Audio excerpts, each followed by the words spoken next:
Users on Reddit are asking, when should I retire? Let's dive into their scenarios and see if I can offer some advice and help.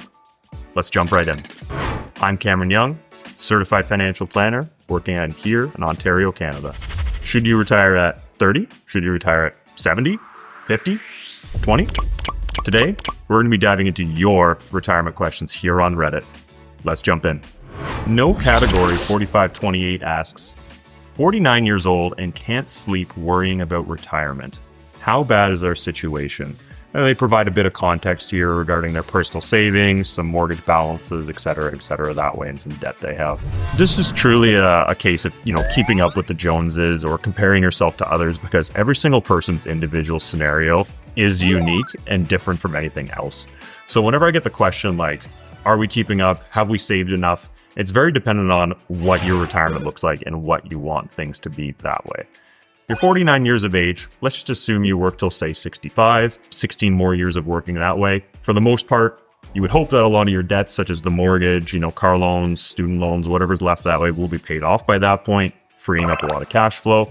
Your investments will have had a good time to appreciate over that 16-year time frame. And really the pressing question depends on what you actually want retirement to look like itself. The big thing with retirement is everyone's retirement looks different. You get some people that want to travel a ton, they want to spend lots of money, and they need a much larger investment balance going into retirement that way.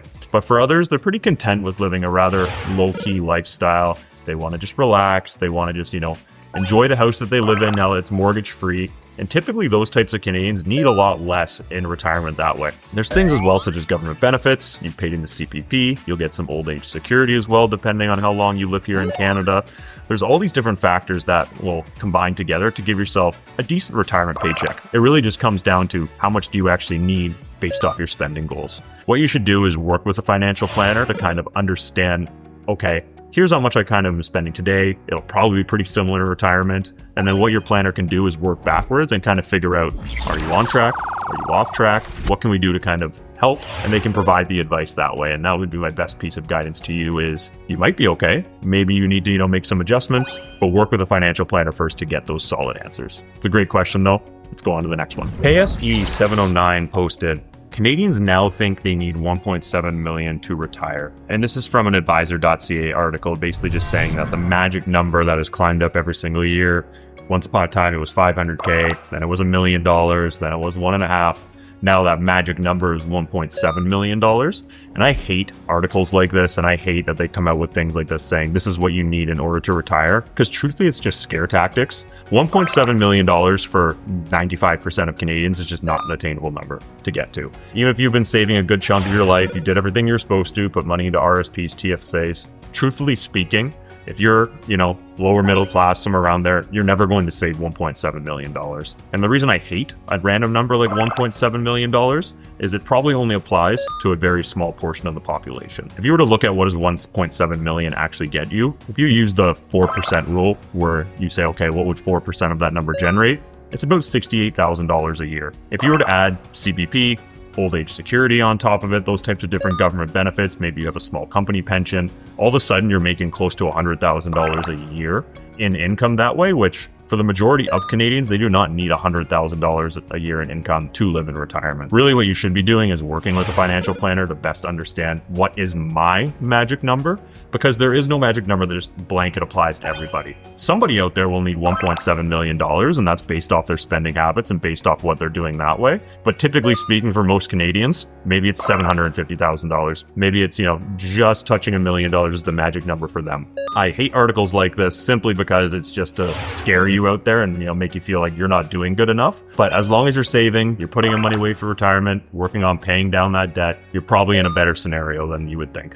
Once again, consult with your financial planner, but honestly, it's a great question and something that we really should be talking about more. I would love to hear your guys' thoughts about this article in the comments below.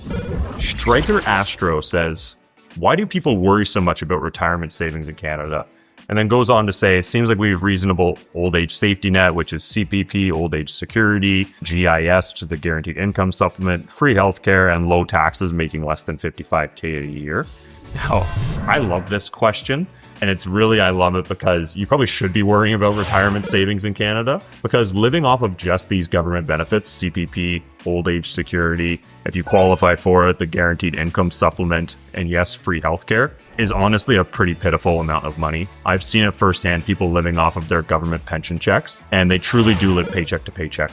It's not nearly enough, especially with the cost of living and inflation in Canada, to kind of keep up. And if you're okay with your retirement being sitting around eating ramen noodles every single night for dinner, then sure, maybe you don't need to save and you're going to be only spending $2,000 a month. But for the majority of Canadians that maybe want to travel a bit, maybe they want to enjoy time up at the family cottage, you do need some sort of safety net behind you that way. Inflation is a big question with this, as we've seen inflation rise more and more rapidly over the years. Banking on government benefits such as CPP, old age security, which, as we've noted, are supposed to be inflation adjusted. But if the inflation number comes out at 3%, as an example, but grocery inflation is 6 or 7%, like, yes, there's other factors that bring that overall inflation number down, but what you're actually feeling in your bank account might be a lot different that way. So I would say, yes, you should be worrying about saving for retirement. Maybe worry isn't the right answer. Maybe it should be conscious about saving for retirement, because having an extra nest egg will protect you in a lot of ways and not bank off of those government benefits that simply might not create the lifestyle you're looking for that way. I would love to hear your guys' kind of thoughts on this in the comments below. That was great though. Let's move on to the next one.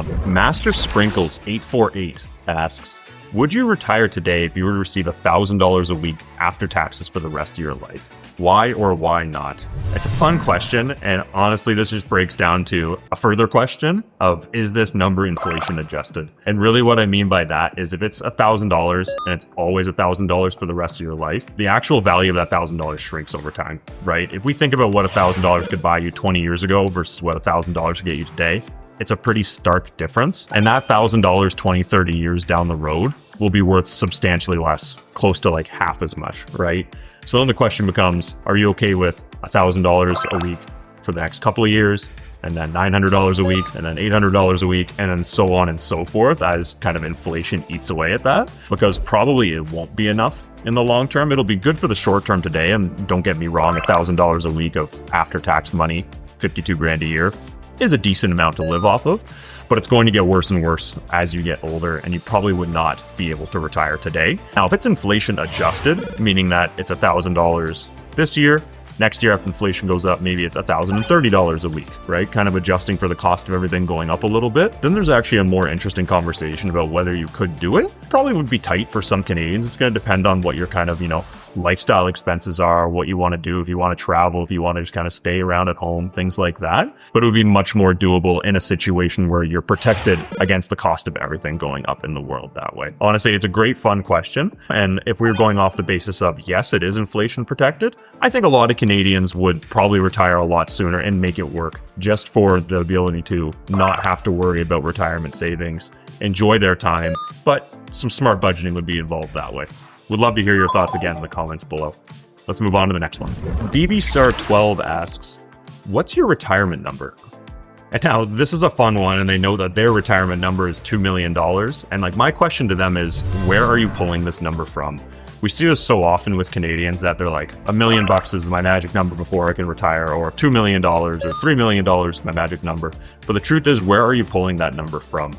And if the short answer is you worked with a financial planner, they crafted a plan that was protected against inflation, they did a Monte Carlo simulation to make sure any worst case scenarios still work out in your favor, and that's the number that they came to, then perfect. You did exactly the right thing. However, I would probably bet my money that the majority of Canadians just kind of made up this magic number in their head. And truthfully speaking, it might be overkill, it might not be enough. And really what you need to do is the exercise of either figuring out how much do I actually need to spend in retirement, or working with a financial planner to kind of determine that for you.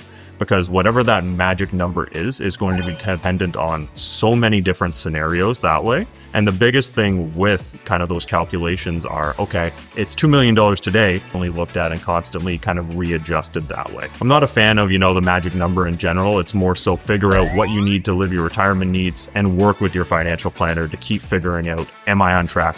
Do we need to make changes? Have the goalposts move? So many different questions that way, but it's a great talking point for sure. Those were all great questions. I had a ton of fun answering them. If you have any specific questions that you would love to get answered, please leave a comment below. And don't forget to subscribe. See you next time.